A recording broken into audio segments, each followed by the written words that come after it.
Okay, expectation and variance of the simple discrete random variable. Expectation क्या होती है और वेरिएंस क्या होता है? बेसिकली ये टर्म्स हमें ज़रा मुश्किल नज़र आ रही हैं, एक्चुअली ये है नहीं। अभी आप लोगों ने प्रोबेबिलिटी कैलकुलेट की थी कि अगर आपके पास कोई भी एक्स गिवन हो उसके करस्पॉन्डिंग आप P of x find out कर सकते हैं, थ्रू एक्सपेरिमेंट भी कर सकते हैं। और अगर पी ऑफ एक्स कोई स्पेसिफिक फंक्शन गिवन है, जैसे हम कह लें x/2 की फॉर्म में इस तरह गिवन है और x की वैल्यूज़ जो हैं वो 0, 1, 2, तब भी हम इनकी प्रोबेबिलिटीज़ कैलकुलेट कर सकते हैं। अब एक्सपेक्टेशन क्या होगी? एक्सपेक्टेशन या फिर expected value of random variable x, वो बेसिकली हमारे पास होती है, ये जो आपने x लिया है ना, इसको मल्टीप्लाई कर देना है प्रोबेबिलिटी ऑफ x से,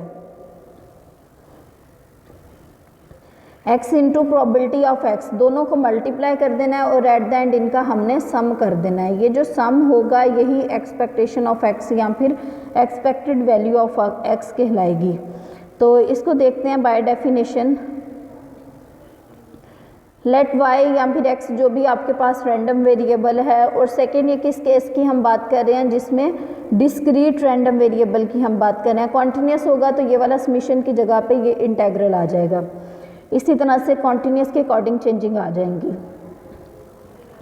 लेट y बी ए डिस्क्रीट रैंडम वेरिएबल। y क्या है? आपके पास कोई डिस्क्रीट रैंडम वेरिएबल है जिसकी प्रोबेबिलिटी जो है वो p ऑफ y या फिर इसको हम f ऑफ y भी लिखते हैं, ये उसकी प्रोबेबिलिटी है। The mathematical expectation or expectation of the discrete random variable y, जो इसकी एक्सपेक्टेशन होगी उसको e ऑफ y से डिनोट करते हैं। ये बेसिकली एक टाइप होती है कि हमारे पास इसकी एवरेज की तरह की होती है, ये मीन को डिनोट करती है। एक्सपेक्टेड वैल्यू जो होती है एवरेज की तरह की ही एक मैथमेटिकल एक्सप्रेशन है। और ये किसके इक्वल होता है? अभी हमने बात की कि जो रैंडम वेरिएबल y होता है उसको उसकी प्रोबेबिलिटी से मल्टीप्लाई करेंगे और फिर हम सबका सम कर देंगे। इसकी नेक्स्ट हम एग्जांपल देखेंगे जिससे आपको सही समझ आ जाएगा। अभी जस्ट डेफिनेशन देख रहे हैं। नेक्स्ट है हमारे पास the expectation of random variable y is the mean of its probability distribution. Basically किसको डिनोट करता है? मीन को डिनोट करता है। एक्सपेक्टेशन ऑफ y जो होता है ये किसके लिए हम कैलकुलेट करते हैं? बेसिकली ये हम अल्टरनेट नोटेशन है for the population mean mu. Population mean के लिए म्यू होता है और जो सैंपल के लिए यूज़ होता है वो हमारे पास एक्सपेक्टेड वैल्यू ऑफ y होता है। सिमिलरली अब देखिए, अगर तो एक्सपेक्टेशन ऑफ y है तो अभी हमने देखा कि y की जितनी वैल्यूज़ हैं, अभी भी नहीं आ रही आपके समीशन y और साथ में प्रोबेबिलिटी ऑफ y को मल्टीप्लाई कर देना। अगर इशू आ रहा है वॉइस में तो कोई बात नहीं, इसको ज़रा इग्नोर करें, जिनको आ रही है वो सुन लें, बाकी फिर वीडियो में देख लें, क्योंकि इंटरनेट का आपका भी इशू हो सकता है, मेरे वाले का भी इशू हो सकता है। अब देखें, किसी भी चीज़ की जो एक्सपेक्टेशन होती है, हमने y की बात की थी तो सिंपली इस y को लिख दिया हमने और इसी की प्रोबेबिलिटी को लिख दिया और एट द एंड इन सब को सम कर दिया। अगर एक्सपेक्टेशन ऑफ y की जगह पे यहाँ पे y स्क्वायर होता तो सिंपली हम क्या करते, इस y स्क्वायर को लिखते और प्रोबेबिलिटी ऑफ y ही लिखनी है। प्रोबेबिलिटी y स्क्वायर की नहीं लिखनी, प्रोबेबिलिटी ऑफ y लिखनी है। दोनों को मल्टीप्लाई कर दें तो एक्सपेक्टेशन ऑफ y स्क्वायर आ जाती है। इसी तरह से एक्सपेक्टेशन ऑफ y क्यूब भी हम फाइंड आउट कर सकते हैं। नेक्स्ट है वेरिएंस। क्या होता है? Variance of a random variable y is the variance of the probability distribution. Variance को जो है वो सिग्मा स्क्वायर से डिनोट करते हैं और ये बेसिकली अगर पॉपुलेशन मीन म्यू की टर्म्स में बात करें तो ये होता है expected value of y minus mu square. और अगर इस एक्सप्रेशन को इस फॉर्म में हम एक्सपेंड करें तो आपको पता है ये जो इसके साथ होता है ये एज इट इज़ आ गया। उसके बाद जो रैंडम वेरिएबल यूज़ होता है ना, उसकी प्रोबेबिलिटी से हमने इसको मल्टीप्लाई करना होता है और एट द एंड समीशन कर लेते हैं।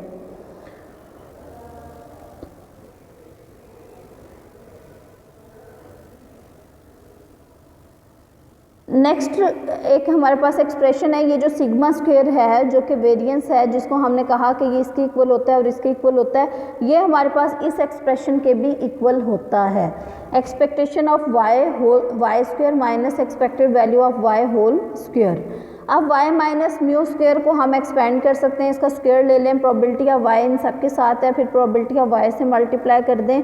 अब अगर आप देखें तो ये हो गया expectation of y square probability of y, जो प्रोबेबिलिटी ऑफ जो हमारे पास ये वाला एक्सप्रेशन होता है summation y probability of y, अभी हमने कहा था कि ये 1 के इक्वल होता है और जितनी भी प्रोबेबिलिटीज़ होती हैं उन सबका सम भी 1 के इक्वल होता है, तो इन दोनों की जगह पे हमने ये रिप्लेस कर दिया है। इसको सिंप्लीफाई किया तो माइनस म्यू स्क्वायर आ गया, और म्यू स्क्वायर जो होता है ये basically summation y probability of y square ही होता है, और इस तरह से हमारे पास ये वाली वैल्यू आ गई। इस चीज़ को हम एक्सपेक्टेशन ऑफ वाई स्क्वायर के इक्वल लिखते हैं, और ये basically expectation of Y whole square है। नेक्स्ट कुछ प्रॉपर्टीज़ हैं एक्सपेक्टेड वैल्यूज़ की। प्रॉपर्टीज़ क्या है? अगर कोई आपके पास कांस्टेंट आ जाता है, आर्बिट्रेरी कांस्टेंट 2 कह लें 5 कह लें, कोई भी कांस्टेंट आ जाता है, उसकी अगर हम एक्सपेक्टेड वैल्यू फाइंड आउट करना चाहते हैं तो हम क्या करेंगे कि सिंपली वही कांस्टेंट लिख देंगे। अगर एक्सपेक्टेड वैल्यू ऑफ 5 है तो 5 ही आंसर आएगा, अगर एक्सपेक्टेड वैल्यू ऑफ 7 है तो 7 ही आंसर आएगा। इसलिए हमने कहा कि अगर c कोई भी आर्बिट्रेरी कांस्टेंट है तो इसकी जो एक्सपेक्टेड वैल्यू होती है वो c के ही इक्वल आती है।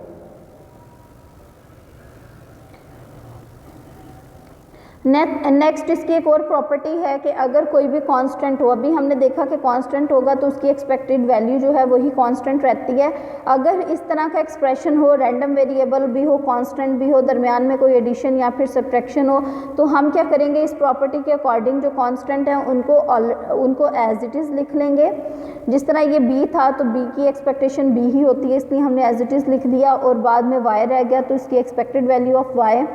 फिर दरमियान में प्लस माइनस की जगह पे जस्ट प्लस है तो प्लस कांस्टेंट ऐड कर देना है आपने। मैम माइनस नहीं आएगा? अगर प्लस है तो प्लस आएगा, माइनस होगा तो माइनस आ जाएगा। ये प्लस के लिए और माइनस के लिए दोनों के लिए है।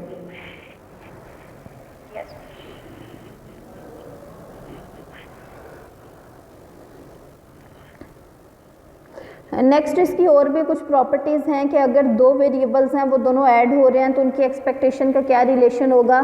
तो सिंपली दोनों की, चाहे हम पहले दोनों को ऐड कर लें फिर उसकी एक्सपेक्टेशन ले लें, या फिर पहले एक्सपेक्टेशंस दोनों की ले लें और फिर उनको ऐड कर लें, बात एक ही है। इसी तरह से अगर दो वेरिएबल्स सब्ट्रैक्ट हो रहे हैं तो उनकी एक्सपेक्टेशन भी ऐसी ही होगी, expected value of x minus expected value of y, अगर दरमियान में y है तो। अगर दो इंडिपेंडेंट वेरिएबल्स आपस में मल्टीप्लाई हो रहे हैं तो उनकी एक्सपेक्टेशंस आपस में मल्टीप्लाई हो जाएंगी। ये एक एग्जांपल है इससे रिलेटेड। यहाँ पे हमारे पास क्या गिवन है, number of order of y means y की वैल्यूज गिवन है, y और प्रोबेबिलिटी ऑफ y गिवन है। हमने क्या कैलकुलेट करना है, find the average and variance of the number of computers. Average और वेरिएंस कैलकुलेट करना है, मींस हमने कैलकुलेट करना है एक्सपेक्टेड वैल्यू ऑफ x, और वेरिएंस के लिए हम क्या कैलकुलेट करेंगे, सिग्मा स्क्वायर। अब इसके लिए हमें क्या चाहिए, सिंपली हमने x को प्रोबेबिलिटी ऑफ x से मल्टीप्लाई करना है या फिर y को प्रोबेबिलिटी ऑफ y से मल्टीप्लाई करना है। तो ये एक एक्स्ट्रा कॉलम हमने बना लिया, ठीक है। तो ये हो गया expected value of y is equal to summation y probability of y is 0 को इससे मल्टीप्लाई कर दिया तो ये 0 हो गया, इस 1 को इससे मल्टीप्लाई किया 0.3 ही रहा, 2 को इससे मल्टीप्लाई किया 0.4 हो गया। इसी तरह से सबको मल्टीप्लाई कर देना है, at the end last column में क्या करना है, इन सबको सम कर देना है, तो आंसर आपका 1.4 आ गया। अब अगर हम वेरिएंस की बात करें तो वेरिएंस का जो फार्मूला होता है वो बेसिकली हमारे पास होता है एक्सपेक्टेड वैल्यू ऑफ, काफ़ी फार्मूलाज होते हैं लेकिन ये वाला भी है जो अभी हमने देखा है, expected value of y minus expected value of y whole square. तो यहाँ पे देखें ये जो है ये तो हमारे पास हमने कैलकुलेट कर ली हुई है। अब expected value of y square calculate करने के लिए हम क्या करेंगे कि y स्क्वायर का एक कॉलम बनाएंगे और फिर नेक्स्ट इस y स्क्वायर को प्रोबेबिलिटी ऑफ y से मल्टीप्लाई करेंगे। तो एट द एंड ये वाले जो कॉलम का सम होगा वो हमने लिख लेना है और फिर इसकी एक्सपेक्टेशन में से इसकी एक्सपेक्टेशन माइनस कर देनी है। ये आप एक क्वेश्चन को कंप्लीट ट्राई कर लें तो काफ़ी है। नेक्स्ट एक आध और एग्जांपल्स हैं। Find the probability distribution of x given below, find that expected value of x and expected value of x square. यहाँ पे आपको पूछा